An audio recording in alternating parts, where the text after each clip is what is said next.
बच्चों कैलोरीमेट्री में ऐसे क्वेश्चन फ्रेम होते हैं कि हमने कई लिक्विड्स को एक साथ मिला दिया, उनका मास, स्पेसिफिक हीट, टेम्परेचर गिवन होता है और फिर हमसे पूछा जाता है कि जो मिक्सचर बनेगा उसका टेम्परेचर क्या होगा।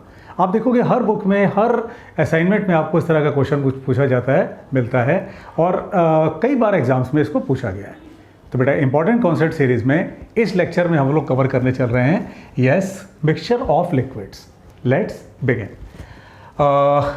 जैसे मान लो बेटा जो डाटा अपने सामने जो बोर्ड पे दिया हुआ है उसी को हम लोग बेस बना के इस पूरे कंसेप्ट को समझेंगे कि हमारे पास 3 लिक्विड्स हैं। मान लो ये ए बी सी 3 लिक्विड्स हैं, ये इनके मासेस हैं, ये इनके स्पेसिफिक हीट कैपेसिटीज हैं और ये इनके टेम्परेचर्स हैं।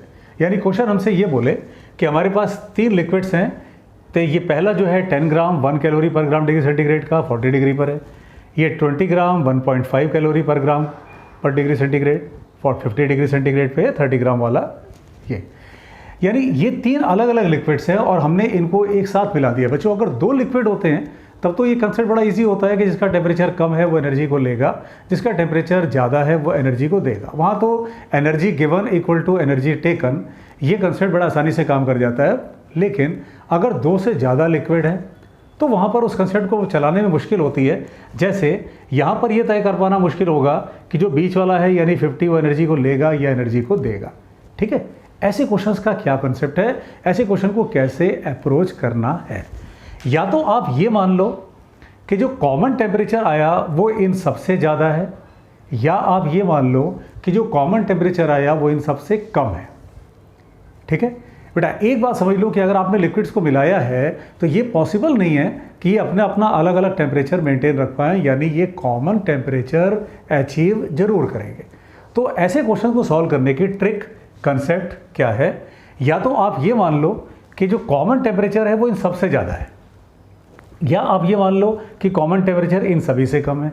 यानी एक केस में आप ये मान रहे हो कि इन सभी ने एनर्जी को गेन किया और अपने टेम्परेचर को बढ़ाया, और अगले केस में आप ये मान रहे हो कि इन सभी ने एनर्जी को दिया और अपने टेम्परेचर को घटाया।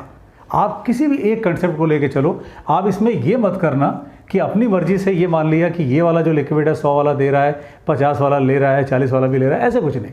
आप एक सिस्टम फॉलो करो, आंसर जो आएगा वो अपने आप उस चीज़ को क्लियर कर देगा।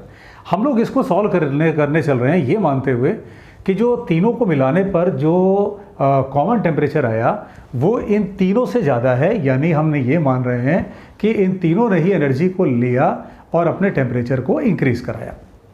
तो शुरू करते हैं बेटा। फॉर्मूला होता है Q = ms डेल्टा टी ना, Q = ms डेल्टा टी।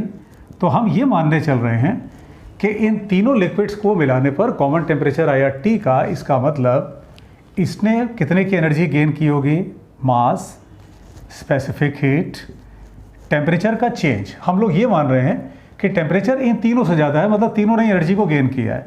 तो T - 40 प्लस दूसरे वाले को देखते हैं, mass, specific heat capacity into T - 50, यानी इसने भी एनर्जी को गेन किया है, टेम्परेचर इसका भी बढ़ा है। सिमिलरली तीसरा लिक्विड, और बच्चों ये जो कंसेप्ट है ये 3 लिक्विड, 2 लिक्विड, 4 लिक्विड, कितने में भी चला सकते हो आप, इवन 2 लिक्विड भी चला सकते हो। लेकिन 2 लिक्विड पर क्या होता है कि वो एनर्जी गिवन एनर्जी टेकन वाला कंसेप्ट ज़्यादा ईजी हो जाता है। लेकिन अगर 2 से ज़्यादा लिक्विड है तो ये method, mass into specific heat, temperature change that is T - 100। अब ये कैसे पॉसिबल है कि सभी एनर्जी को ले ही रहे हैं, क्योंकि यहाँ तो फिर एनर्जी कंजर्वेशन का लॉ वायलेट हो जाएगा। सभी एनर्जी को ले रहे हैं, ये कैसे पॉसिबल है। तो आप क्या काम करो, इसे राइट हैंड साइड में कर दो 0। अगर आपने ये माना होता कि इन तीनों ने ही एनर्जी को दिया है तो ये 40 - T, 50 - T, 100 - T बनता। प्रैक्टिकली आपकी इक्वेशन यही बनती है। यानी आपने किया ये कि ये सारे के सारे लिक्विड एनर्जी को ले रहे हैं, और फिर इस स्टेप पे आपने ये कंसेप्ट चलाया कि ये पॉसिबल कैसे है कि सब कोई एनर्जी को ले। अगर सबको एनर्जी ले रहा है तो देने वाला कहाँ है, energy given equal to energy taken. बेटा यानी कंजर्वेशन ऑफ एनर्जी का प्रिंसिपल तो होल्ड करना ही चाहिए। अब इसके अकॉर्डिंग आप सॉल्व करो, आपको बड़े आराम से आंसर मिल जाएगा। बेटा इस 10 को तो पहले सीधे उड़ा देते हैं तो बड़ा ईजी है। अब ये यहाँ से 1 बन गया तो ये आ गया बेटा कितना, T - 40। ये देखो भाई कितना आ गया, 1.42 दैट इज़ 3। तो 3T - 150 फिर ये क्या आ गया 60 माइनस 600 इक्वल टू 0। बेटा सॉल्व कर लो, 639 और ये 10 तो 10t और ये कितना हो गया 190 और इधर 600 that is minus 790 equal to 0 that is t equal to 79 degree centigrade. That's all.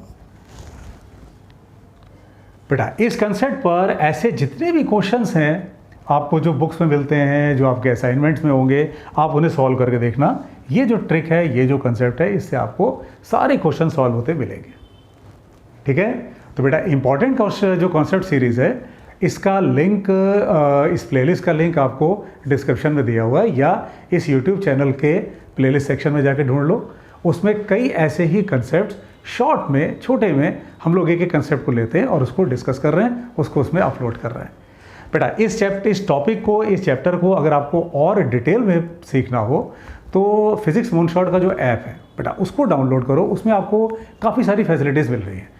एक बहुत बड़ी फैसिलिटी, आप चाहे कहीं पढ़ रहे हैं, आप चाहे कहीं ऑफलाइन ऑनलाइन पढ़ रहे हैं, कंट्री के किसी कोने में पढ़ रहे हैं, अगर आपको बेटा कोई डाउट है तो आप उसके डाउट्स, जो चैट सेक्शन है, डाउट नाम से नहीं मिलेगा, नीचे जाओगे आप ऐप डाउनलोड करोगे फिजिक्स मूनशॉट का, तो उसमें आपको चैट सेक्शन मिलेगा। उसमें आप अपने डाउट को पूछ सकते हो, पोस्ट कर सकते हो।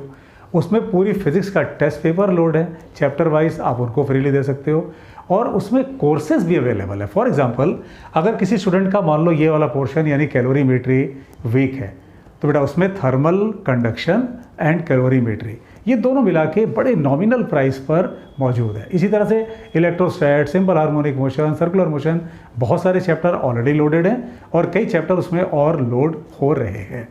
और उसमें क्या है, बिल्कुल बेसिक लेवल से जैसे आप क्लास में पढ़ते हो बिल्कुल वैसे पहला लेक्चर, दूसरा लेक्चर, तीसरा, फिर उनके असाइनमेंट्स, फिर उनका टेस्ट एकदम कंप्लीट। यानी किसी बच्चे को अगर ये सब कंसेप्ट बिल्कुल नहीं आता हो, मान लो कैलोरीमेट्री बिल्कुल नहीं आती है, तो भी अगर वो उसको फॉलो कर लेगा तो उसका पूरा चैप्टर तैयार हो जाएगा। तो अगर आप जहाँ कोचिंग में पढ़ रहे हो, इन केस कोई चैप्टर आपका किसी कारण वीक छूट गया है, या वो चैप्टर आप जब कोचिंग में आपने एडमिशन लिया तब तक वो पढ़ा चुके थे, तो आप बस उस चैप्टर को नॉमिनल 200, 300 इस तरह के प्राइस पर परचेज करके आप उस चैप्टर को तैयार कर सकते हो। ठीक है, तो उसके लिए बेटा फिजिक्स मूनशॉट का ऐप डाउनलोड कर लो, उसका लिंक डिस्क्रिप्शन बॉक्स में दिया हुआ है। ठीक है, तो बेटा इसी तरह से हम लोग और टॉपिक्स को भी और कंसेप्ट्स को भी इसमें लोड करते रहेंगे। Stay tuned, God bless you.